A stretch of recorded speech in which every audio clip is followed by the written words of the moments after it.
President Tinubu's third week. Yeah. What do you make of it?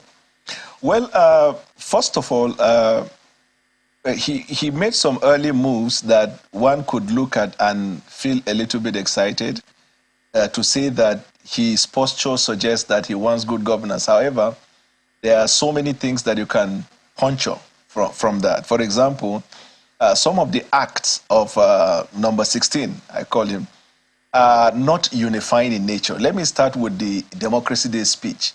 I saw that a lot of people took out the positives, but they didn't look at some of the deep things in that speech, which, of course, is a reflection of his official act since he assumed the seat. How in the world could you talk about democracy and the fight for democracy in Nigeria without mentioning Atiku Abubakar? Tinubu did not, the president did not mention Atiku Abubakar, and that to me is not reflective of the unity posture. What did you expect exactly from him? What could he have said? What were you expecting? He mentioned, because that day was a celebration of the life and the struggles of Bwala. You need to know that the person who stepped down for Bwala in the primaries was Atiku Abubakar, and the struggle continued. So I thought that he should be able to give that extended olive branch. Even Peter Obi, he ought to have mentioned Peter Obi, because Peter Obi, for the first time in the history of Nigeria, represented a move we've never had, the third force. We've never had a third force. There were efforts in the past. And coming at a time when the younger generation said they wanted a new thing, I felt that that was contributory or contributing to democratic ideals. He didn't say anything about the NSAS. The NSAS was a struggle of young people. These are acts and moves that entrench and strengthen democracy. Because what they were doing at the time was they were fighting to call, it was a civil disobedience aimed at calling the government to do what constitutionally they're empowered to do. He didn't do that. So to me, that is not right.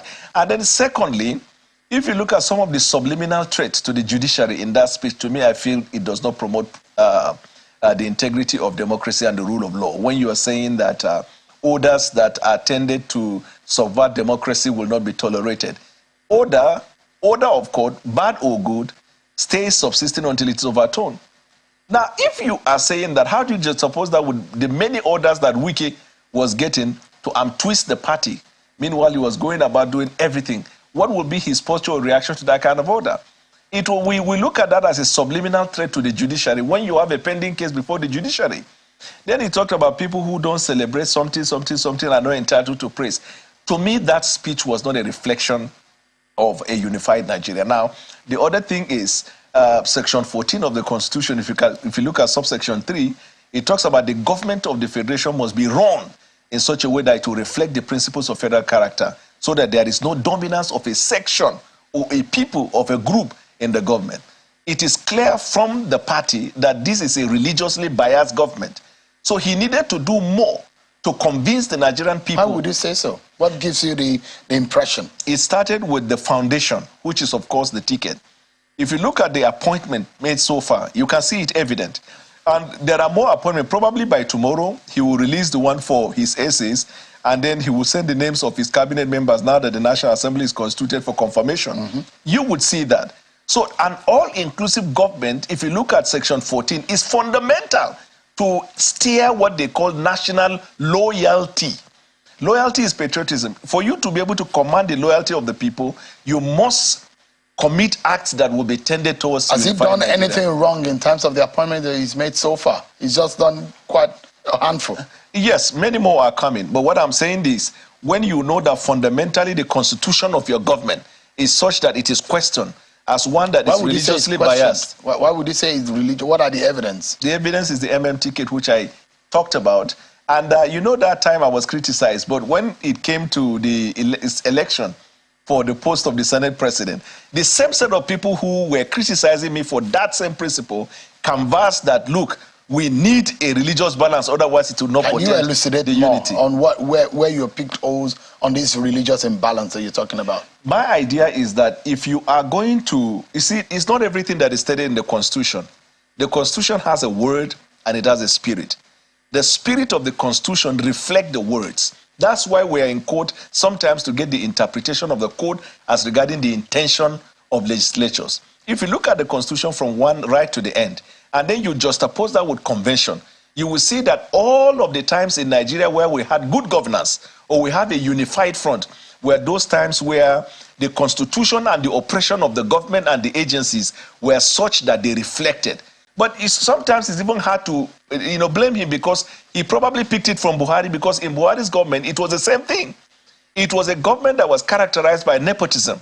So now, because an order has been established, I am only hoping, because my idea of Tinubu as a person is not somebody that is a religiously biased person. But it doesn't take, he's not the only person that constitutes the government. And that's why there must be a conscious effort on his part to ensure that that is taken care of. Now, look at the fuel subsidy. Of course, all of us agree that fuel subsidy has to go. But we disagree as to the modalities of doing that. Because it's just like taxation. You cannot tax people until you tell them what are the deliverables of the proceeds of the taxes. Now, you came and said subsidy is gone, shook the market, and then plunged the Nigerian people into trouble without providing a broad-based approach to cushioning the effect. It is a transfer from the same party's government to another government. It was legislated. And then I also looked at some of the things that people look at. They say these are sparks of hope and revolution. He is doing a great things. Let me tell you this, Mr. Sheun, and by extension, the Nigerian people. In the first 2 weeks of President Buhari's government in 2015, he did things that were considered more incredible than this one. There is a romance period when you come to power where everything goes in your favor.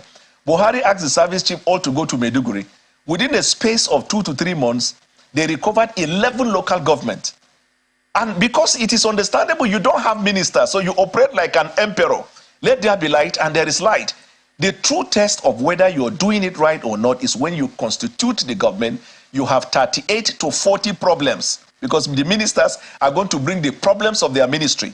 And then the minister's problem, the ministry's problem, how you manage these people and how you run the government, then we begin to judge and say you're taking the right moves. So this Bwala Tinubu's honeymoon period in office, the third week, right, how would you describe it generally? I think it's average. It's not as fantastic as you thought. No, it is not. Because, you see, I'm the type of person, maybe because of my discipline as a lawyer, who does not just get excited easily. We always, what we call it, reading or seeing between the lines or below the line. All right? When something new happens, it is like this glass of water and the cup, you put, what do you call this, Andrew liver salt. There are bubbles you see immediately. It is a bubbling period in his administration. People who haven't seen him in government before, now he has come. And because, you see, the previous government performed so poorly that anything you do in this government will be credited. I mean, what does it take for you to call the service chiefs and say that I don't want a lack of cooperation? If you do that, I'm going to take action. It's as simple as that, but it never happened in the past. So when he said it, it is considered as a breakthrough.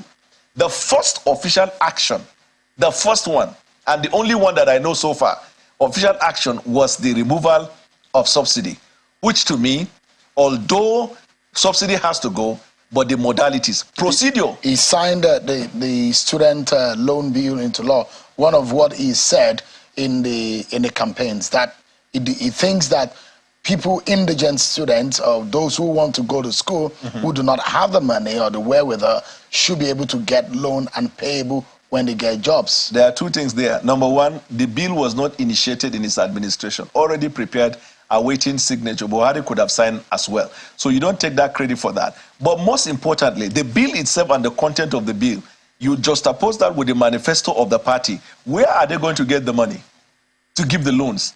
The bankers are not going to give their own money. The government will have to, and there is no well-defined strategy for that loan in that manifesto. Let me even tell you. But the act now, which is the law now, right, has provided that there will be a bank, there will be a board, which we have a former vice chancellor, the NUC, the minister, and all what have you. Then we will have the loan, and the bank can have his offices domiciled in the different states of the federation, and student can get access to these, the procedures for application and all of that. And I think it's an initial 1 billion naira deposit to that bank. These are some of the structures laid out in the act that I saw that was signed. In 2015, there was Administration of Criminal Justice Act that was signed. How many years since then till today How many people have been convicted? Having the act signed is not the issue, because there must be a money. The loan there is not to collect prayers. Is it not to collect money? So what they are likely going to do, and that's why when I look at the manifesto and look at realities on ground, there are only two areas where number 16 will get money to execute. Number one, he has to investigate, he has to probe the government he took over from.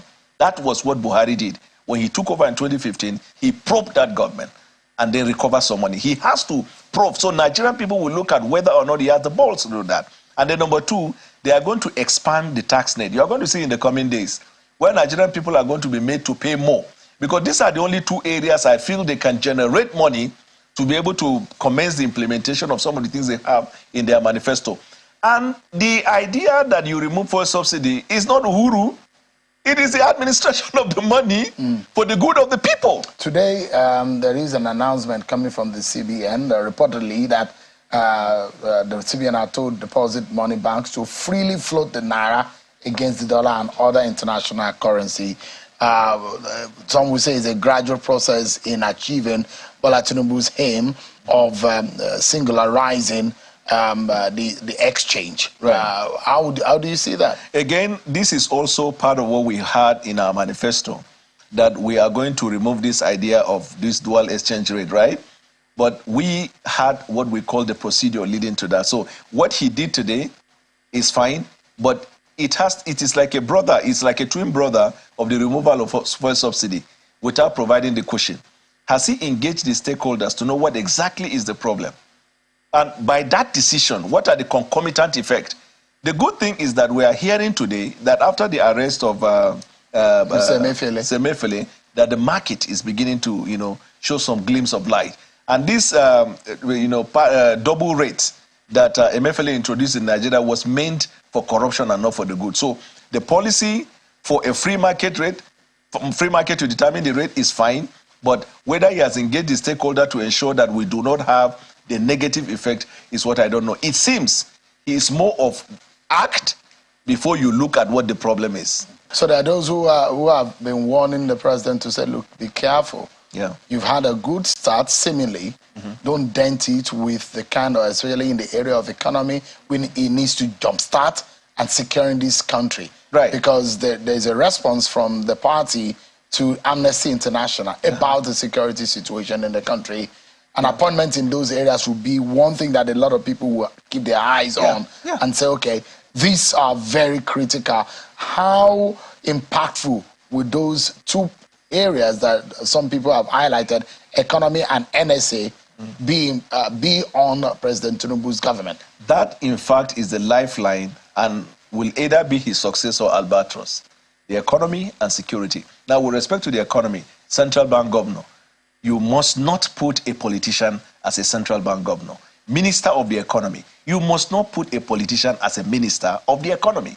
National security advisor. These are the life of that administration. Now, if you get bogged up by pressure from people within or without and make appointment of individuals into these offices who are not thoroughbred and are not professional, what will happen is, and one funny thing about Nigeria is that, like they say, we've seen the movie before. When Buhari started, those sparks, we saw it. When he said, I am for nobody, I am for everybody, I am for this. And when he began at the beginning, it was like that. Now, after 8 years, we have seen how either people around you will influence you negatively. Now, those who are proposing for people like Ribadu are saying that he has had his experience in anti-corruption and the international community. He linked up with them, international community. He does not have corruption charges. And all of that might be fantastic, but one thing is sure. The minute you go into politics, you are compromised. Not in terms of corruption, but in terms of the freedom of the thought to do what you need to do without bias.